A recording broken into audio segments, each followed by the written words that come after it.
Welcome back to the shop. I'm Jeff from Today's Craftsman, and we're doing something a little bit different today. We have our first sponsored video on the channel. Now, we're not being paid for this, but we were sent this machine here.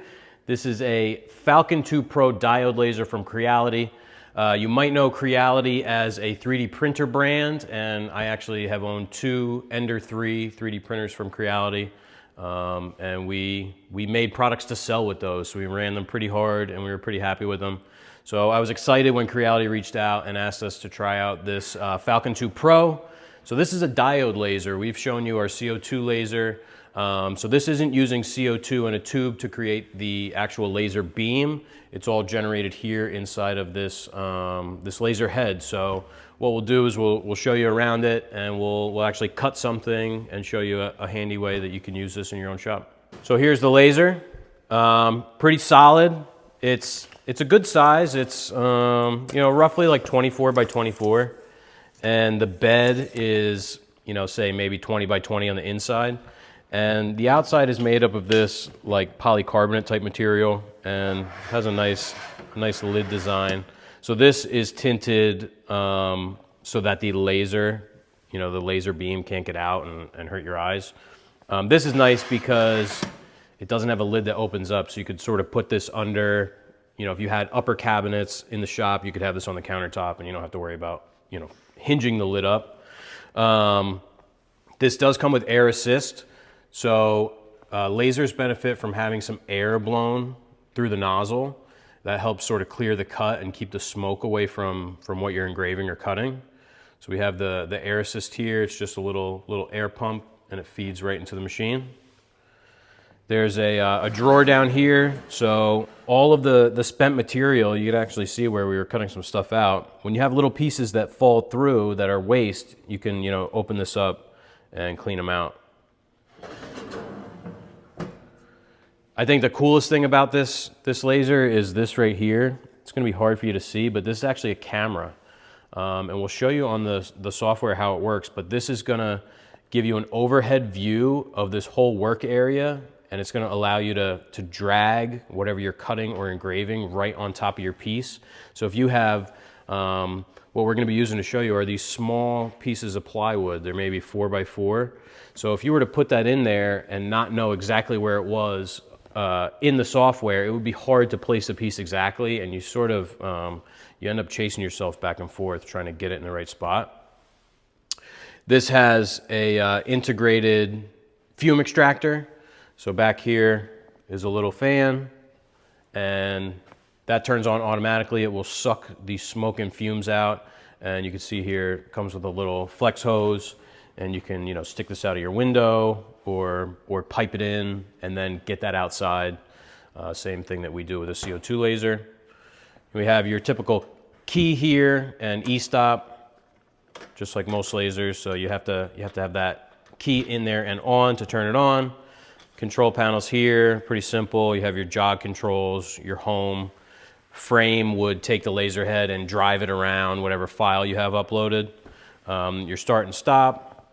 Have a on switch here, and this is where we're connecting to the computer. So we have one USB-C here and one for the camera. So this is the one that controls the file. So this is sending the information to the laser, and this is sending the camera image to the computer. So I have those into just a hub, and they're going into my computer here.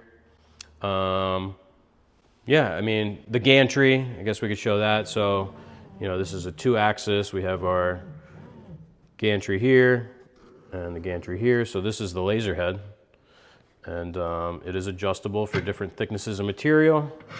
Can pull it out here for you to see. So on diode lasers, this is what's making the laser. Don't ask me exactly how it works because I don't know. But this is our nozzle where the beam is coming out, and that's also where the air is plumbed in, and that's this line here, and this is power going to the laser head. So it just slips into this dovetail, and they provide a little tool for you to set your distance off of the material. So just like a CO2 laser, you have to adjust the focal length based on the material that you're using. So So I think the next thing is to look at the software. So we'll pull that up and give you a look. Before we get into the software, you may remember this here. It's a little model of the shaker bench that we built a couple months ago. So John made this, what, on the bandsaw? Bandsaw, yeah. So a little scale model. Scale models are like a great tool for building furniture. You get to see what it's going to look like in scale before you actually go ahead and build it. But I'm sure John can attest that it could be a little tricky to sort of scale things down and to get accurate cuts on all these small parts. So I'll show you this, and I cut this out this morning. This is an actual scale model of the actual bench that we built with all the changes. We have our little taper here, our little additional piece. So this is the exact scale model of that bench that we built. And I use this laser to cut it out. So I can show you here in the software how I got the file into the software and then how we place it within the laser. So we use Fusion 360 for this kind of thing. And I already moved these parts around. And actually what I can do here is Command Z all this back. So, okay, here's our bench. This is the version that's available on the website, the plans. So I took these parts and I basically just got them all turned so that they were in one plane. And then I projected these lines out into flat sketches. So you can see we have, our top, the apron, the legs, and those two extra pieces. It's going to be a little hard to see because they're overlapping, but I took these, I exported them. So in SketchUp, I can just right-click on my sketch, and I can click Save as DXF. And then it takes these lines and it saves them as a DXF file on, wherever on my computer I want. So I send them to the desktop, and laser's off. So I'll show you from the beginning. Have the laser all turned on, and we have LightBurn opened up on the computer. So this laser uses LightBurn. It's probably the most common software for running lasers. So you can see here this is the work area of the laser. We have a piece of material in there, and I'll show you how the camera works. So we click Camera Control, and we change our camera here to Creality Falcon camera.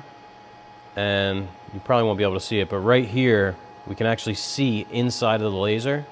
And if I hit Update Overlay, now it's showing the bed in reference to this working area. So we have our piece of material right here. It's one of those, roughly 4x4 squares I was telling you about. And I can go and drag in the file. Don't look at my desktop. And it's huge right now. So what we can do is scale this down. So this is the actual size compared to the bed. And I'll just take this,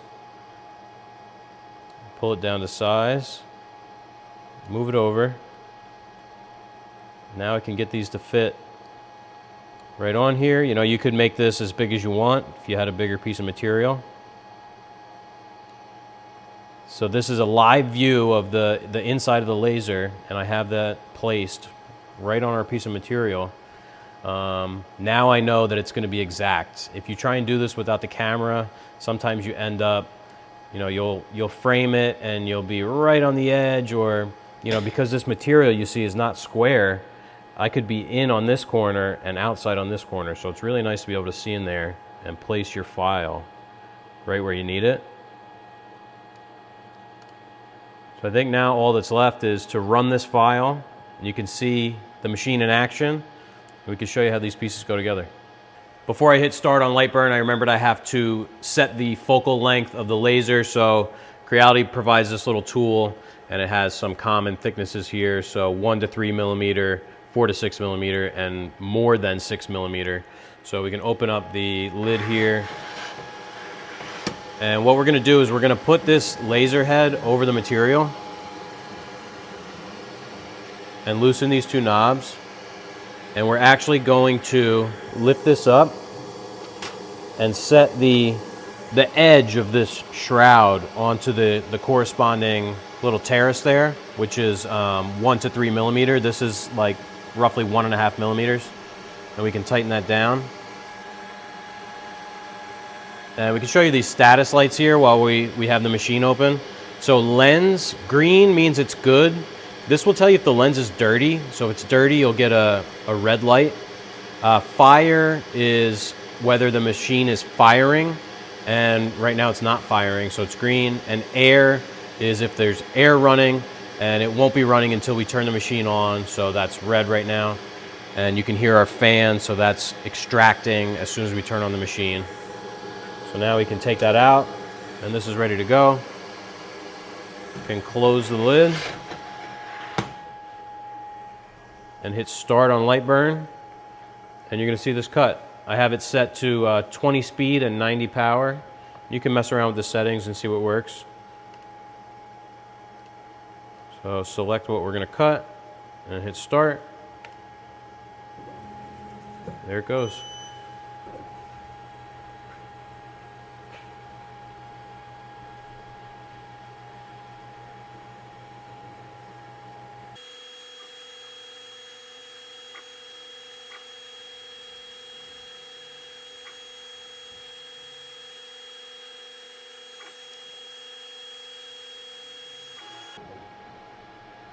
So in real time, that cut was 57 seconds. You can see from opening it up, we had some pieces fall through. It would have been much easier to see had we had this open, but the machine has a safety switch, so you're not able to run the machine with this open. If you try and open it during the cutting of a file, it'll actually shut the machine down. So handy to have our little drawer here, because we have some parts that we can grab. And we can grab these other parts. You can see the cut is nice and clean.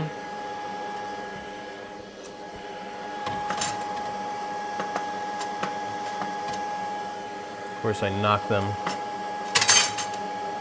over here.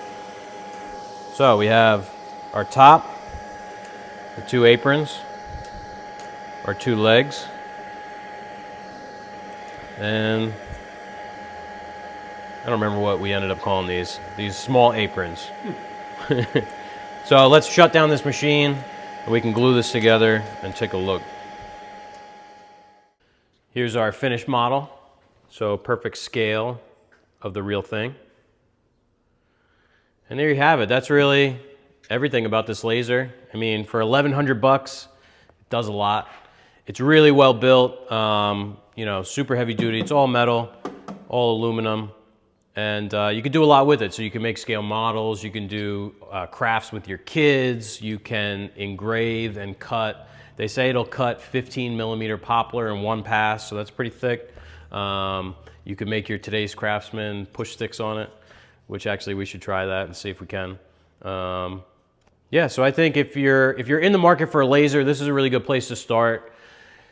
Less of a price tag than a big CO2 laser, and seems to have plenty of power and a really good working area. You know, 20 inches by 20 inches is plenty to work with. So yeah, I think, you know, it's worth checking out if you're in the market. If you have any questions about this laser or anything else, leave them down below. We'll see you next week.